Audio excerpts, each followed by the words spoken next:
How to delete a language on Duolingo. Hello guys, welcome back to my channel. Take it simple. In this tutorial video, I am going to give you some ideas on how you can delete a language on Duolingo application.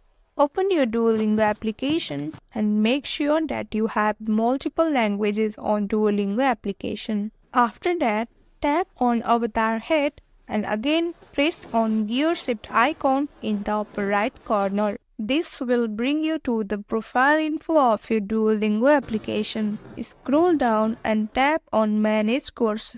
Remove the language that you want to delete by pressing on Remove button. Confirm your deleting process by again clicking on Remove option. I hope this video was informative and helpful. Don't forget to like this video and subscribe to our channel. We'll see you on next video. Till then, stay tuned. Bye bye.